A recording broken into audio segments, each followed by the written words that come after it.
Sir, இப்ப பாலியல் குற்றச்சாட்டுலயும் சரி, இப்ப இந்த போதைப் பொருள் விற்பனையும் சரி, இப்ப தாவேகா நிர்வாகிகள் நிறைய இடங்கள்ல மாட்டிட்டு இருக்காங்க. அவர்கள் மீது என்ன மாதிரியான நடவடிக்கை இருக்கும்? பாலியல் குற்றச்சாட்டில் தாவேக நிர்வாகிகள் சிக்கி வருவது குறித்து செய்தியாளர் எழுப்பிய கேள்விக்கு அமைச்சர் அருண்ராஜ் பதிலளித்துள்ளார். காவல்துறையோட சரியான தலைமை இல்லாதனால இந்த பிரச்சனை இருக்குங்கிறத சில இடத்துல இருக்கு. ஆனா இப்ப நீங்க பாருங்க, நாங்க ஆட்சி அமைத்து 1 மாசம் தான் ஆகுது.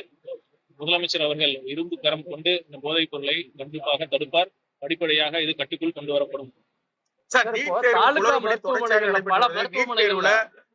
பேப்பர் லீக் இந்த மாதிரி நிறைய ஏற்பட்டு தமிழ்நாடு தொடர்ச்சியா எடுத்துக்கிட்டு இருக்கு. உங்களுடைய நிலைப்பாடு என்னங்க சார்? ஆட்சிக்கு வர்றதுக்கு முன்னாடியே தலைவர் அவர்கள் தெளிவா சொல்லியிருக்கோம். நீட் இந்த தேர்வானது மாநில உரிமைகளுக்கு எதிரானது, ஏழை எளிய மக்கள், குறிப்பாக கிராமப்புறத்தில் இருக்கிற ஏழை எளிய மக்களுக்கு அவங்களுக்கு எதிரானது. அதனாலதான் நாங்க இந்த நீட் வேண்டாம் அப்படிங்கிற மாதிரி சொல்லியிருக்கோம். இப்ப கூட முதலமைச்சர் அவர்கள் நித்தி ஆயோக் கூட்டத்துல கூட இது மாதிரி இந்த கோரிக்கையை வலியுறுத்தி சொல்லியிருக்கோம்.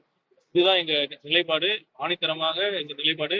கண்டிப்பாக மாநில உரிமையை பாதுகாக்கிறதுக்கு என்னென்ன முயற்சிகள் எடுப்போம், அனைத்து முயற்சிகளும் எடுப்போம். பாலியல் குற்றச்சாட்டுலயும் சரி, இப்ப இந்த போதைப் பொருள் விற்பனையும் சரி, இப்ப தாவேகா நிர்வாகிகள் நிறைய இடங்கள்ல மாட்டிட்டு இருக்காங்க. அவர்கள் மீது என்ன மாதிரியான நடவடிக்கை இருக்குங்க? இல்ல, கடந்த காலங்கள்லாம் பாத்தீங்கன்னா குற்றம் செஞ்ச அந்த ஒரு ஆளுங்கட்சியில இருந்தா காவல்துறையினருக்கு பெரிய ஒரு இன்வால்மெண்ட் மேல இருந்து சொல்லுவாங்க, அவங்களை விட்டுருங்க அப்படிங்கிற மாதிரி.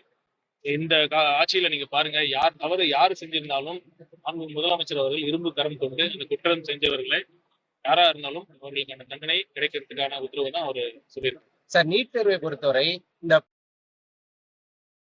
செய்திகளை உள்ளது உள்ளபடி தெரிந்து கொள்ள ரெஃப்ளெக்ட் நியூஸை சப்ஸ்கிரைப் பண்ணுங்க.